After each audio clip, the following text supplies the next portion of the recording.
The rain had not stopped falling on Cedar Hollow for 3 days, and on the 4th morning, a 7-year-old girl named Junie Prescott stood barefoot outside a glass office tower, holding a paper bag with everything she owned. She did not cry. She had learned, somewhere in the last 6 months, that crying did not bring anyone back. It did not bring warmth to an empty apartment, and it did not fill the space beside her on a bed that used to smell like lavender and coffee. So, instead of crying, Junie stood very still, watching people in suits rush past her like she was invisible, like she was a lamppost or a fire hydrant, something you walked around without ever really seeing. She had followed the black car. That was the truth of it. She had seen it pull away from the shelter that morning, sleek and shining even in the gray rain, and something in her small chest told her to run after it. She did not know why. Maybe because it was the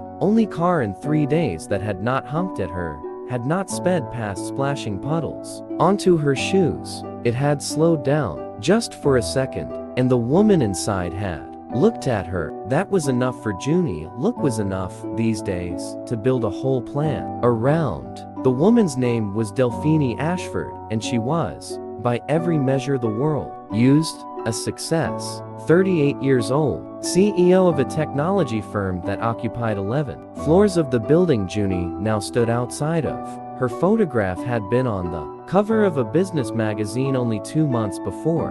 Arms crossed, jaw set, eyes the color of a winter sky, a headline beneath her that read, "The woman who doesn't blink." She had built her company from nothing but a laptop and a stubborn refusal to fail, and in the process, she had learned to wall herself off from anything that might slow her down. Sentiment was inefficient. Softness was a liability. She had not cried at her own mother's funeral, not because she did not love her, but because she had trained herself, brick by brick, year by year, not to feel things she could not control. So when her driver, a quiet man named Gideon Aldridge, pulled the car to the curb outside the office tower and said, "Miss Ashford, there's a child out there again, same one as this morning," Delphine did not look up from her phone. "Call security," she said. "Tell them to move her along." Gideon hesitated. He had been driving Delphine for 6 years, long enough to know when her voice carried an order and when it carried something else, something buried. This was the second one, though she would never admit it. "She's just standing there, ma'am, in the rain. She's not begging. She's not doing anything, just standing." Delphine finally lifted her eyes. Through the rain-streaked window, she saw the girl, small, thin, hair plastered to her forehead, wearing a jacket 2 sizes too big, clutching a paper bag against her chest like it held something precious, though anyone could see. It likely held nothing more than a few worn clothes, and maybe, if she was lucky, a photograph. Something in Delphine's chest tightened, and she hated it. She hated the tightness, because she recognized it, because it was the same tightness she had spent 15 years training herself out of feeling. "Drive around back," she said. "I'll take the service entrance." But when she stepped out of the car beneath the awning, the girl was suddenly there, closer than she should have been, water dripping from her chin, her small hands trembling not from cold, Delphine would realize later, but from courage, from the terrifying effort of finally speaking to a stranger. "Excuse me," the girl said. Her voice was steady in a way that startled Delphine more than anything else could have. "I don't have a mama." Delphine froze. "She died," the girl continued, as though she had rehearsed this, as though she had practiced the words in the mirror of some cracked shelter bathroom until they no longer shook. "In February, and I've been at the Harmon Street shelter, but they're closing it down next week, and nobody wants to take me because I asked too many questions. That's what Miss Carroll says, and I saw you this morning, and you looked at me, you really looked at me, and I thought maybe." The girl stopped, swallowed, and then, in a voice so small, nearly disappeared into the rain, she asked the question that would end up rewriting the rest of Delphine Ashford's life. "Can I spend a day with you? Just one day. I won't be any trouble, I promise. I just want to know what it feels like." To have someone again, even just for a little while. For a moment, the entire city seemed to go quiet. The traffic, the rain, the hurried footsteps of people who did not know that history was folding itself into a new shape. Right there on that sidewalk, all of it faded, and there was only the girl's upturned face, and Delphine, who had not let herself want anything soft in 15 years, standing, frozen with her heart cracking open like ice on a warm day. She should have said no. Every rational part of her, the part that had built an empire, the part that answered to a board of directors and 42 department heads and 800 employees, told her to say no. To call the number for social services she surely had somewhere in her contacts, to hand the situation off to someone whose job it was to handle things like this. But then Junie shifted her weight, the paper bag crinkling against her chest, and Delphine noticed the way her sneakers had split at the seam. The way her small shoulders had already begun to brace for the answer she expected to hear.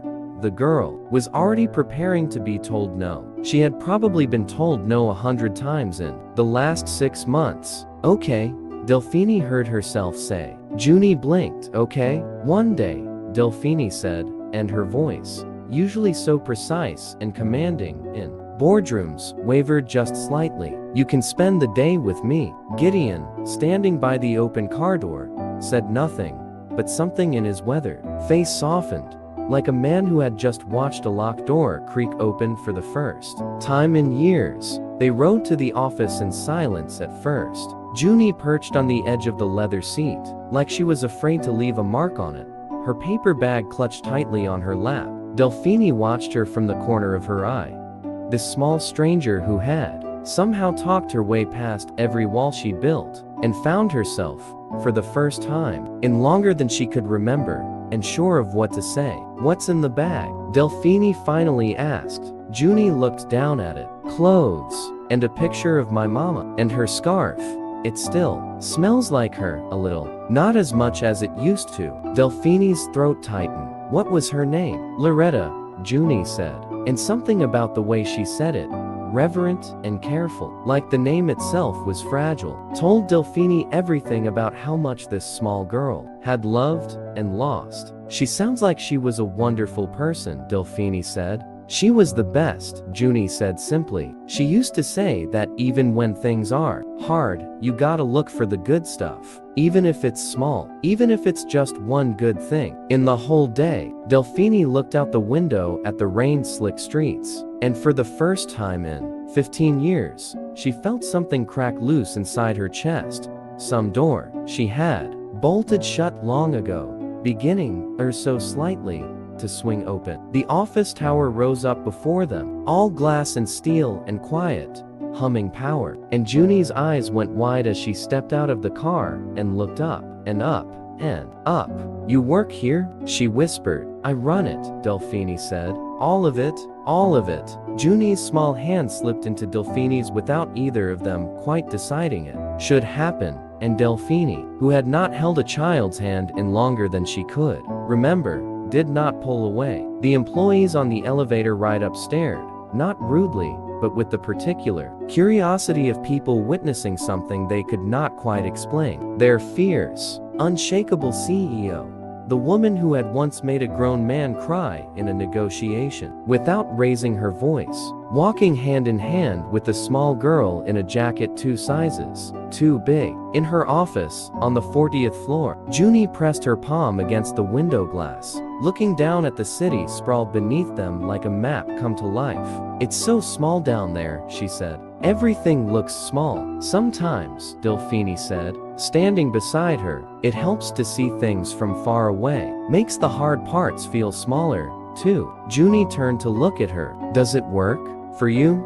I mean? Delphine considered the question longer than she expected to. Not always, she admitted.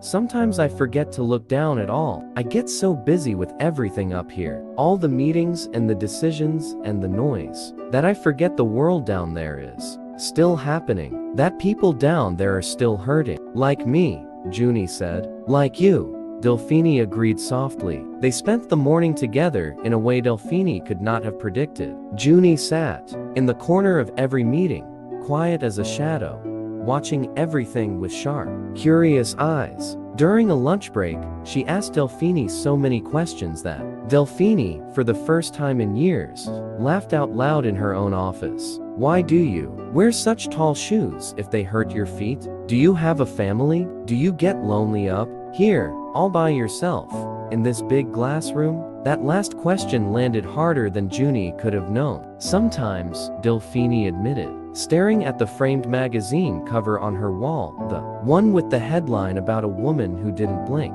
I built all of this so I wouldn't have to feel lonely, but I think, somewhere along the way, I just traded one kind of lonely for another. Junie considered this with the solemn seriousness only children seem capable of. My mama used to say that the best cure for lonely isn't stuff, it's people. You can have 100 rooms and still be lonely if there's nobody in them who loves you. Delphine had no answer for that. She simply sat with the words, letting them settle in too. The empty places inside her she had spent years trying not to notice. By afternoon, something had shifted between them, something neither of them could name, but both of them could feel. Delphine found herself rearranging her schedule, canceling a call she would normally have fought to keep, just so she could take Junie down to the small park 2 blocks from the office, where they fed stale bread to pigeons, and Junie told her, in careful, halting sentences, about the day her mother had died, a heart condition nobody knew about until it was too late. A hospital room, a nurse's soft voice, telling a 6-year-old girl that her mother wasn't coming home. After that, Junie said, watching the pigeons peck at the ground, I went to live with my aunt for a little while, but she said she couldn't afford another mouth to feed, not with her own kids and everything, so I went to the shelter. That was in March. Have you been alone since then? Delphine asked, though she already knew, somehow, that the word alone did not begin to cover it. Miss Carroll tries, Junie said, but there's a lot of kids there. She can't be everybody's mama. Delphine looked at this small girl, who had lost everything and still found room in her heart to defend the woman who could not save her, and something in her chest broke open completely. The last wall she had built, collapsing under the weight of Junie's quiet, unbearable resilience. I'm not looking for anyone to feel sorry for me, Junie added quickly, as though she had read something in Delphine's face. I just wanted one good day. That's all I asked. For one day,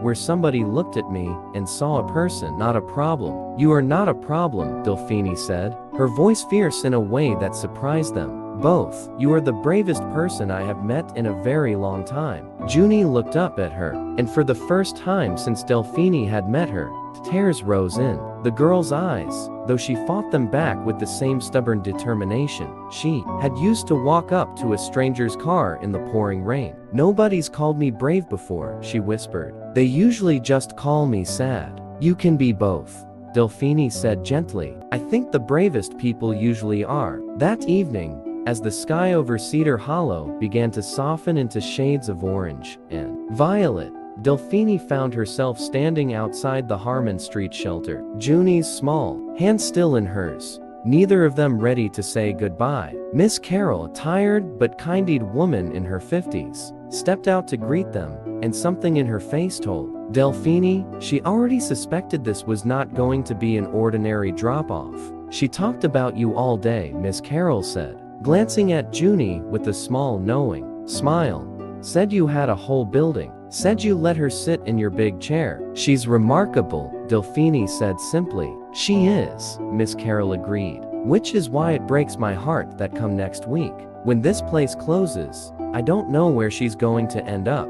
The county's overloaded, Miss Ashford. There's more kids than there are beds these days. Delphine looked down at Junie, who was staring at the cracked pavement, bracing herself, once again, for the world to disappoint her in the way it always seems to. And Delphine thought of her glass office, 40 floors up, with its 11 empty rooms in the penthouse apartment she barely used because she was always too busy working to live in it. She thought of the magazine headline that called her a woman who didn't blink, and she thought about how, for the first time in 15 years, all she wanted to do was cry. Junie, Delphine said, crouching down so they were eye level. I asked you this morning for one day. Do you remember what you said to me? Junie nodded slowly. You said you just wanted to know what it felt like to have someone again, even for a little while. Yes, Junie whispered. What if it didn't have to be a little while? Delphine asked, her voice trembling away. It never did. In boardrooms, in negotiations, in front of cameras and reporters and men twice her size, who had once tried and failed to intimidate her. What if you didn't have to go back inside tonight? What if, instead, we figured out, together, what it might look like for someone to have you, always, not just for one day? Junie's lower lip trembled. I mean, Delphine said, tears finally slipping free. The first real tear she had allowed herself in 15 years.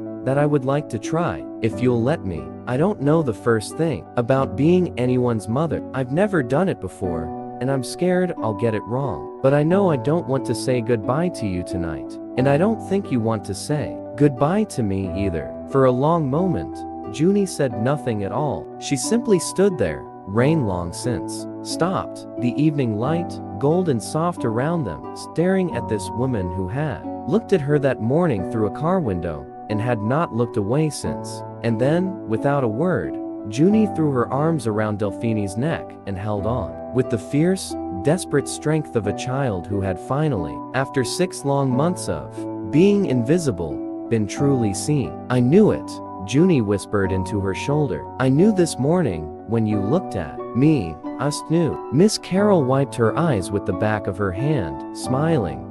The exhausted, grateful smile of a woman who had spent years watching too many children slip through the cracks, finally witnessing one who wouldn't. The paperwork, of course, would take weeks. There would be home studies and interviews and careful, cautious meetings with caseworkers who needed to be certain that this was not some impulsive whim from a woman used to getting whatever she wanted, but Delphine, who had built an empire through sheer will and refusal to quit, met every requirement with the same fierce determination. Because for the first time in her adult life, she was fighting for something that had nothing to do with profit margins or quarterly earnings, and everything to do with the little girl who had taught her, in a single rain-soaked day, what it actually meant to be brave. 6 months later, on a crisp autumn evening, Delphine stood in the kitchen of the penthouse she had once barely used, now filled with crayon drawings taped to the refrigerator and small shoes by the door, and the particular chaos of a home that had